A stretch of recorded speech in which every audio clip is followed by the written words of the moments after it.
Aujourd'hui, on va parler de l'immobilier en Angleterre et du logement, ou plutôt de la crise de l'immobilier et du logement en Angleterre. Un sujet très important si vous comptez vous expatrier dans les années à venir. Et vous en avez sûrement déjà entendu parler, le coût du logement en Angleterre est extrêmement cher, qu'on le loue ou qu'on l'achète. Si vous vivez à Londres, vous pouvez vous attendre à payer la moitié de votre salaire dans votre logement et vos transports. C'est un peu la norme ici. Et donc, je vais vous donner quelques exemples de prix à Londres ou même en dehors de Londres. À savoir qu'avec le Brexit, on ne sait pas encore les répercussions sur le marché de l'immobilier, mais par contre, avec le coronavirus, on a pu voir certains biens immobiliers perdre en valeur, principalement les studios, les une pièce. Avec les gens qui travaillent de chez eux, ils recherchent des espaces un peu plus grands. C'est pas non plus dramatique, mais on peut faire quelques affaires en ce moment sur Londres. Si vous arrivez maintenant, c'est un peu le bon moment si vous êtes tout seul pour trouver un studio ou pour peut-être trouver une pièce. Ça reste quand même très cher, hein. Pour vous donner un exemple, une pièce, ça coûte quand même 1500 € par mois. Des fois, il y a aussi des charges, etc. Vous pouvez trouver des choses moins chères si vous vous écartez du centre de Londres. Tout est un peu relatif. Il y a des quartiers, bien sûr, bien moins dangereux que les autres. Il y a des quartiers assez dangereux. Il y a des quartiers qui sont très mauvais en termes de transport. Donc, vous n'avez pas beaucoup de lignes de métro. Vous avez des bus, mais vous avez surtout des grands trains. Donc les vrais trains pour aller d'une ville à l'autre qui vous ramènent dans le centre-ville de Londres. Vous pouvez aussi trouver des choses moins chères de ce côté-là, en dessous de 1000 € pour un studio, mais ça reste quand même très très cher. Mais dans cette vidéo, on va surtout parler de l'achat immobilier. Si vous comptez vous expatrier, c'est sûrement quelque chose qui va venir à votre esprit au bout d'un moment, sachant qu'en Angleterre, la plupart de la richesse des gens de classe moyenne, c'est leur appartement, c'est leur maison. Donc c'est très important. Et aussi, il faut savoir qu'en Angleterre, votre paiement du prêt par mois est souvent moins cher que votre loyer. Donc par exemple, si vous payez un loyer de 1500 € par mois, si vous achetez l'endroit où vous vivez, si vous n'êtes pas dans le centre, la plupart du temps, ce sera un peu moins cher que le loyer que vous payez. Du coup, ça a beaucoup de sens d'acheter la plupart du temps. Mais c'est pas si simple que ça, parce qu'il faut quand même un apport qui est très grand. C'est pareil aux États-Unis, on vous demande des fois 20% ou 15%, des fois même 30% de la valeur de votre appartement, de votre maison. Ça dépend de votre crédit, ça dépend des statistiques sur vous. Mais c'est souvent le problème, c'est ça qui stoppe les jeunes comme moi d'acheter un appartement, d'acheter une maison. C'est qu'il faut un apport qui est assez grand. On parle de 50, 60 000 €, des fois plus, 100 000 € pour une maison. Ça reste des sommes qui sont très très hautes. Pas impossible quand on travaille à Londres, quand on a un certain travail, quand on est deux, peut-être on est trois, on est une famille. Mais pour la plupart des gens, pour la plupart des jeunes, ça reste quelque chose un peu impossible. Et un des problèmes avec le marché de l'immobilier à Londres, c'est qu'il a fait que augmenter depuis les dernières années. Et c'est un problème parce que au jour d'aujourd'hui, quand vous achetez quelque chose, vous n'avez pas la valeur de votre achat immobilier. Vous allez pouvoir acheter un appartement qui va coûter 400 000 €, qui sera en ruine, qui aura de l'humidité sur les murs, qui aura beaucoup de problèmes. Il va quand même coûter tellement cher. Pareil quand vous louez. Et deux raisons pour lesquelles on est dans cette situation, c'est que oui, les prix ont fait que augmenter. Du coup, les personnes qui ont déjà l'appartement, donc les propriétaires, ne font pas d'efforts pour pouvoir revendre leur appartement avec une plus-value. Ils n'ont rien à faire, ils peuvent le laisser tomber en ruine. De toute manière, ils vont le vendre plus cher. Du coup, ils s'en fichent un peu. C'est un grand problème. Après, la deuxième chose, c'est qu'il n'y a pas de règles comme en France. En Angleterre, il n'y a pas beaucoup de lois par rapport à votre achat quand vous êtes propriétaire immobilier, ce que vous devez faire, à quel point vous devez l'entretenir, etc. Vous pouvez avoir des murs qui tombent en ruine, vous pouvez avoir une chambre qui n'a pas de fenêtre et appeler ça une chambre et vendre votre appartement beaucoup plus cher. Vous avez des chambres en Angleterre qui font seulement la taille du lit, qu'on appelle ça des chambres coffin. Donc ça, c'est la tombe, des chambres tombes. Et voilà, ça reste un problème énorme. Le fait que les prix augmentent tout le temps, qu'il n'y ait pas de règles, on se retrouve avec une grande crise. La troisième raison pourquoi on a cette crise, c'est que tous les investissements en Angleterre, les retraites, ce genre de choses, ils sont attachés à la valeur des propriétés. par exemple, quand vous avez un fonds de retraite, comme moi, vous êtes salarié, vous payez tous les mois pour que vous avez la retraite qui investit. Comme ça, quand vous êtes vieux, vous pouvez avoir un peu plus d'argent pour partir à la retraite. Ils investissent dans l'immobilier. Et du coup, c'est dans l'intérêt d'un peu tout le monde au final, sauf des personnes qui n'ont pas d'immobilier et qui n'ont pas de retraite, que les prix continuent à augmenter. Et si les prix descendent, eh ben, c'est les gens qui perdent de l'argent sur leur retraite, qui perdent de l'argent sur leur investissement, et ça a un impact sur toute l'économie. Du coup, il y a des intérêts, donc les personnes qui travaillent dans les assurances, mais aussi les propriétaires, etc., qui veulent que cette crise continue, cette crise de l'immobilier, qu'il y ait moins d'appartements si vous voulez, ou quand il y a des appartements, c'est des appartements voilà, qui ont certaines lois qui font que ce ne sont pas des bons investissements, mais en tout cas on veut avoir le moins possible de maisons par exemple, parce que le moins il y en a, le plus les prix de ceux qui existent déjà augmentent et le plus certains intérêts se font de l'argent. C'est la situation dans laquelle on est en ce moment, et comme dit, c'est pas seulement ces intérêts-là qui les protègent, mais comme toute l'économie a été rattachée au niveau de l'immobilier, eh ben c'est très dur de changer la situation au jour d'aujourd'hui. Et donc avec le Brexit, à quoi est-ce qu'on peut s'attendre ? Comme j'ai dit, comme l'économie est vraiment rattachée au prix de l'immobilier en Angleterre, on ne va pas s'attendre à des changements énormes. On ne va pas s'attendre à tout d'un coup avoir des appartements, des maisons qui sont abordables, que quelqu'un peut se permettre, quelqu'un d'assez normal. On va plutôt aller dans un sens qui n'est pas très intéressant pour la personne moyenne, où on aura des investissements de l'étranger. Donc ça se fait beaucoup en Angleterre. Quand il y a des nouveaux développements d'appartements, de maisons dans le centre-ville de Londres, et le centre, on va dire le grand centre, qui est assez grand, les gens qui habitent dans d'autres pays, qui habitent en Russie, qui habitent à Hong Kong, dans certaines économies qui sont en train de grandir, en Chine, ils vont faire des investissements sans vivre ici, ils vont acheter ces appartements sans même les visiter, ils vont simplement voir le code postal, se dire que c'est un bon investissement, comme s'ils achetaient de l'or ou de l'argent ou quelque chose d'autre, et ils vont cliquer par rapport au postcode et s'acheter un appartement à 1 million, 2 millions d'euros. Et en fait, c'est ça qui fait que les personnes qui vivent à Londres, qui sont de classe moyenne ou même de classe working class, ne peuvent pas vraiment acheter d'appartement. Et ça, après le Brexit, on peut s'attendre à un peu plus d'investissement en dehors de l'Angleterre, ce qui peut faire que les prix vont augmenter. À savoir que dans certains pays, comme les gens qui viennent d'Hong Kong, ils sont habitués à des appartements très petits, ils sont prêts à payer beaucoup plus pour des choses que nous ne serons pas prêts à payer, ce qui n'arrange pas la situation par rapport à la qualité de l'immobilier en Angleterre, des appartements, des maisons, mais aussi les prix qui augmentent eux aussi. Donc ça, c'est la situation dans laquelle on est, et évidemment, les gens normaux sont un peu énervés, mais pas assez, et du coup, ils se plaignent aux politiciens disant qu'ils ne peuvent pas se permettre de vivre, d'acheter, etc., etc. Ce qui a fait que les politiciens, ils sont un peu entre deux chaises. Donc d'un côté, surtout les conservateurs qui sont en ce moment au pouvoir en Angleterre, ils doivent garder la situation comme elle est, parce que voilà, ils sont un peu le parti des plus riches, des personnes qui ont déjà des appartements, des maisons, qui ne veulent pas que les prix tombent. Du coup, il faut qu'il y ait moins de maisons pour qu'il y ait plus de demandes, etc., etc. Et de l'autre côté, il y a aussi la population qui, au final, est plus nombreuse, qui vote pour eux.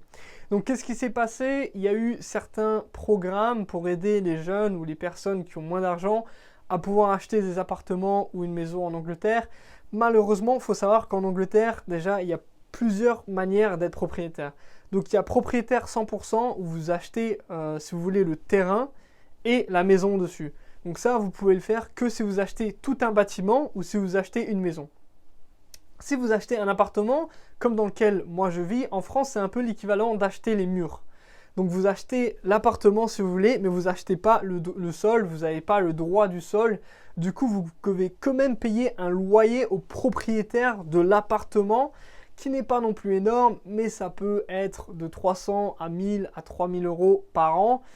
Donc voilà, ça peut être 30 euros par mois, ça peut être 300 euros par mois, ça dépend vraiment. Et le problème avec ça, c'est que l'investissement, il n'est pas si bon que ça au final, parce que aussi, vous n'avez pas acheté cet appartement à l'infini en fait. Donc les appartements, les maisons où vous achetez le sol, elle est à vous pour toujours, ça s'appelle freehold. Les appartements où vous achetez l'appartement seulement et vous payez encore par rapport au droit du sol, etc. Ça s'appelle leasehold. Et donc, le problème avec ça, c'est que vous l'achetez que pour un certain nombre d'années. La plupart du temps, c'est 125 ans, 250 ans ou 999 ans. Le problème avec ça, évidemment, c'est que vous l'achetez et du coup, la valeur commence à descendre parce que vous avez de moins en moins d'années, le plus vous vivez dans l'appartement. Donc, c'est ça le problème, c'est que les intérêts qui ont, eux, les maisons, n'ont pas voulu qu'il y ait plus de personnes qui aient accès à des achats 100% propriétaires où tout est à eux. Et du coup, ce qu'on voit à Londres en ce moment, c'est qu'il y a énormément d'appartements, de nouveaux appartements qui sont de cette catégorie-là où vous les achetez que pour un certain nombre d'années. Ils ne sont pas 100% à vous, vous devez quand même payer des charges en plus. La plupart du temps, ils font des choses du genre, ils ajoutent un cinéma, un spa, une salle de gym et vous devez payer tous les mois un abonnement parce que vous vivez dans l'appartement qui a la salle de gym, qui a un concierge, etc., etc. Et c'est une manière en fait d'augmenter vos frais et de vous bloquer dans une certaine classe sociale où vous n'êtes pas vraiment propriétaire. Vous êtes un peu entre les deux et voilà, c'est la situation dans laquelle on est. C'est pas la meilleure des situations, mais c'est quelque chose, si vous comptez venir en Angleterre, que vous voulez acheter, il faudra faire énormément de recherches. Ça, c'est une chose, donc les types de propriétaires. La deuxième chose, c'est que comme j'ai dit avant, il n'y a pas énormément de lois. Du coup, par exemple, vous pouvez acheter quelque chose avec votre solliciteur, avec votre avocat, etc. et vous rendre compte quand même qu'il y a certaines normes qui ne sont pas appliquées, par exemple des normes par rapport aux incendies. Récemment, il y a eu un problème sur ça, il y a eu un grand incendie dans l'ouest de Londres et on a réalisé que c'était l'isolation en fait qui causait ça. Le gouvernement a changé les lois et du coup maintenant il y a énormément d'appartements qu'on peut acheter et ensuite se rendre compte qu'on ne peut pas les revendre ou alors qu'ils perdent énormément de valeur parce qu'ils ne sont pas aux normes. Donc il y a beaucoup d'arnaques et il y a aussi le problème de pouvoir acheter quelque chose où vous êtes propriétaire mais vous ne payez pas énormément chaque mois. C'est une situation qui a été créée, comme j'ai dit, par certains intérêts pour que voilà, les personnes qui sont propriétaires à 100% n'aient pas beaucoup de compétition. Les personnes voilà, qui ne sont pas riches, on leur donne ces appartements qu'on les arnaque un petit peu, soit des appartements qui ne sont pas aux normes, ou des appartements qu'ils achètent mais ils doivent quand même payer chaque mois parce que la classe propriétaire d'Angleterre qui remonte aux aristocrates d'il y a 400 ans, ces lois d'ailleurs qui remontent aux aristocrates d'il y a 400 ans sont ils ont beaucoup d'influence et ils veulent se protéger. Donc voilà, si vous venez en Angleterre, vous allez sûrement avoir des maux de tête si vous comptez acheter, surtout si vous venez d'arriver ou si vous prévoyez d'arriver après la crise du coronavirus. Comme il y a beaucoup de personnes qui me demandent ça sur Instagram et sur Facebook, je vous conseille de louer dans un premier temps et vous n'aurez sûrement pas le choix parce que quand vous arrivez en Angleterre, pour demander un prêt, ils vont regarder votre score de crédit et ça, c'est quelque chose qu'il faut créer en quelque sorte. Donc quand vous arrivez en Angleterre, vous ouvrez un compte en banque, etc. Vous faites des dépenses, peut-être vous achetez quelque chose à crédit, une montre ou je ne sais pas. Et au final, cette agence de crédit va vous donner un score à quel point vous êtes de confiance et vous allez sûrement être capable de repayer votre prêt. Il y a beaucoup de choses qui passent dans ce score et ça prend du temps en fait pour créer un score qui a un certain niveau. Donc il faut que vous vous inscriviez aux listes électorales, il faut que vous faisiez des achats avec votre carte. Peut-être vous prenez une carte de crédit, c'est des choses qui prennent un peu de temps. Et en plus, comme j'ai dit, il y a tellement d'arnaques, il y a tellement de choses à apprendre quand vous achetez. Moi, je vous conseillerais quand même de louer au moins 2 ans quand vous arrivez en Angleterre. Oui, c'est vrai, ça peut être frustrant, surtout si vous habitez à Londres, d'acheter ou de payer un loyer de 2000 ou 2500 euros par mois. C'est des sommes énormes et ça fait mal. Mais ça fait encore plus mal quand on lit les histoires de personnes qui ont acheté, qui sont un peu précipitées et au final ils voient que leur appartement il n'a pas la même valeur à laquelle ils ont acheté. Ils découvrent des problèmes dans la plomberie, des choses comme ça qui peuvent coûter extrêmement cher. Ou alors comme ces personnes, ils découvrent que leurs murs ils ne sont pas aux normes par rapport aux incendies. Ces personnes-là, elles sont dans une situation catastrophique. Certaines d'entre elles, on leur demande de payer 50 000 euros pour changer juste leur partie, leur mur à eux par rapport aux incendies, et aussi en attendant, ils ne peuvent pas louer l'appartement, ils ne peuvent pas revendre l'appartement, ils sont bloqués là.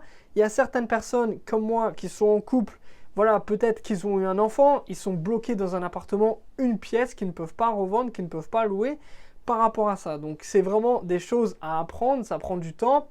Si vous êtes comme moi, vous êtes très impatient, essayez de patienter quand même parce qu'au final c'est un achat qui est énorme. Mais il faut savoir qu'en Angleterre, c'est pas comme en France. Beaucoup de gens cherchent à acheter justement parce que le marché de l'immobilier, quand on le loue, est terrible. La valeur que vous avez, elle est très mauvaise. Les propriétaires, la plupart du temps, ne prennent pas soin de leur appartement. Du coup, vous louez quelque chose qui est vraiment terrible. Il y a aussi une culture où on n'investit pas vraiment dans les endroits auxquels on vit. Il y a vraiment le minimum quand vous louez quelque chose à Londres ou en Angleterre. Voilà, il y a une table en bois Ikea, il n'y a pas de tapis, ce genre de choses. Et donc, beaucoup de personnes veulent quitter ça pour créer un peu leur nid douillet. C'est compréhensif. Et en plus de ça, ça a vraiment un facteur de classe sociale en Angleterre quand on a sa maison ou quand on est propriétaire. C'est vraiment une différence énorme par rapport aux personnes qui ne sont pas propriétaires. Évidemment, parce que l'immobilier augmente, parce que c'est un investissement, etc.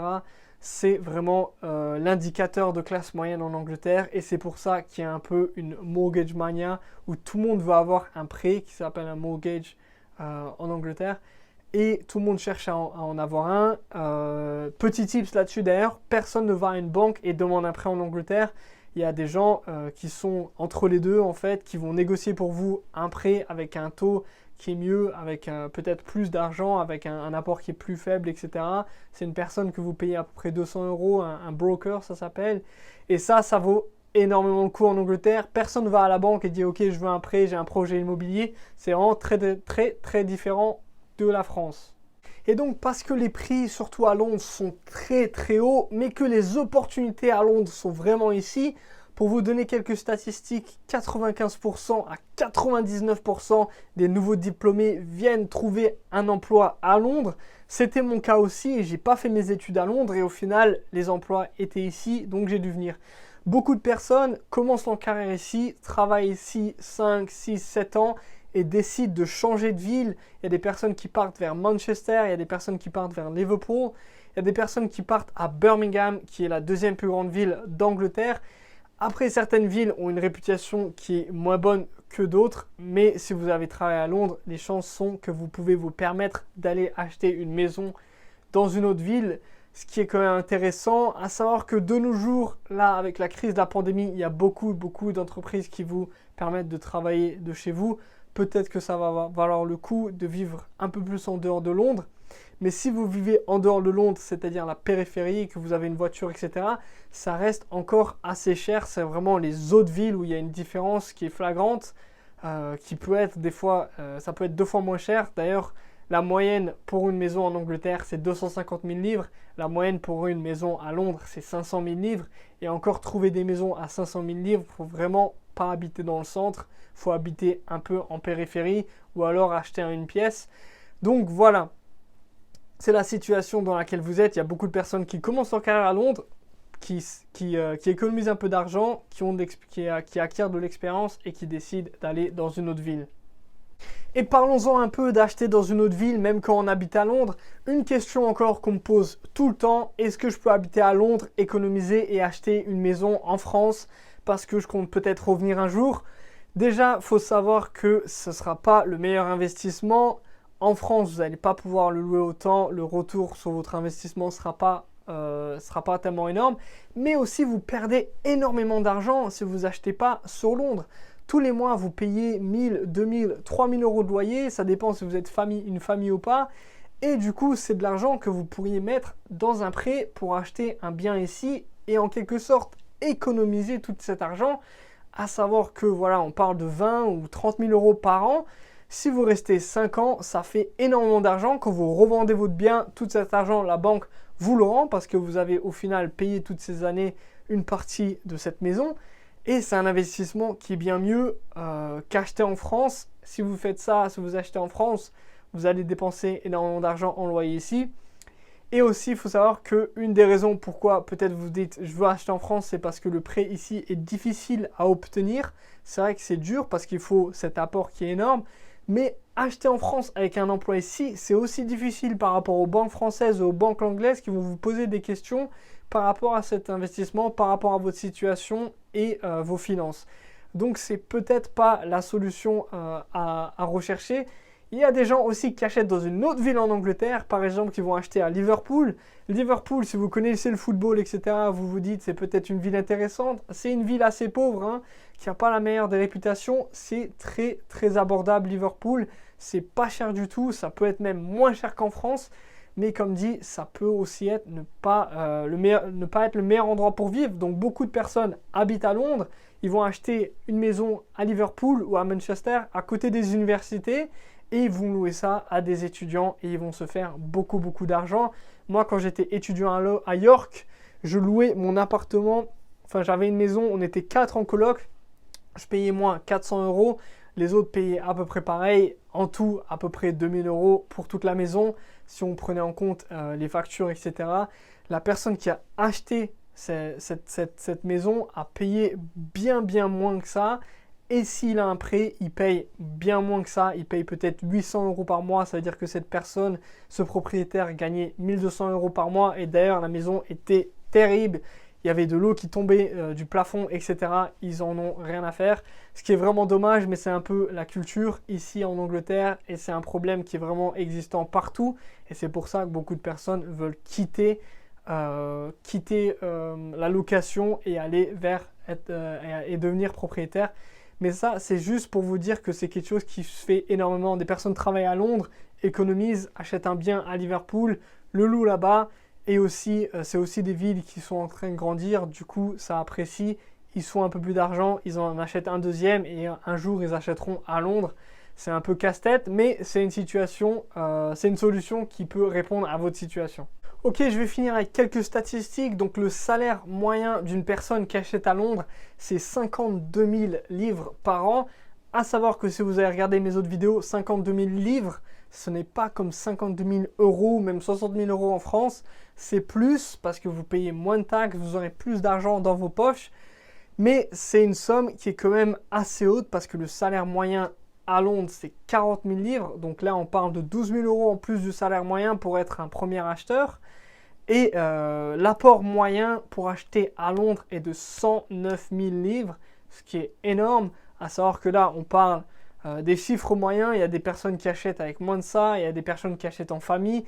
Il y a aussi ces programmes du gouvernement qui vous aident à acheter avec un apport qui est assez faible, un apport de 15 000 ou 20 000 €. Et il y a aussi d'autres solutions, pareil, qui passent par les banques où elles peuvent vous aider. Ça peut être moins intéressant parce que vous payez plus chaque mois, mais ça peut être un tremplin pour commencer. Toutes ces options sont des choses que vous devez vraiment rechercher. Moi-même, je suis en train d'apprendre tout ça parce que je suis en recherche sur Londres. Et comme dit, j'ai vu énormément d'arnaques. Il y a quand même beaucoup de personnes qui en parlent. Si vous lisez des journaux du type The Guardian, ce genre de choses, vous pouvez avoir des témoignages qui font assez froid dans le dos. Donc voilà, si vous cherchez à acheter en Angleterre, à Londres, faites vos recherches, parlez-en à quelqu'un, un conseiller financier, quelqu'un qui connaît l'immobilier. Ne faites confiance à personne dans l'immobilier. Payez quelqu'un qui va vous aider à faire toutes les vérifications sur votre appartement. Donc si ils ont toutes les normes, si ils ont toutes les certifications, qui regardent la plomberie, etc. Parce que voilà, souvent il y a des personnes ou des investisseurs qui achètent un bien, qui mettent un peu de peinture et qui veulent vous le revendre. Au final, c'est un investissement qui est terrible. Il y a 100 000 € de factures à passer, etc. Et vous êtes bloqué parce qu'en Angleterre, c'est le propriétaire en fait qui a souvent raison. C'est quand même un pays qui porte la valeur aux personnes un peu plus riches, aux personnes voilà, qui ont un certain statut. Donc voilà, vous n'allez pas être vraiment dans une position de force ici comme en France où voilà, il y a beaucoup de lois, vous avez beaucoup de support, vous êtes un peu tout seul.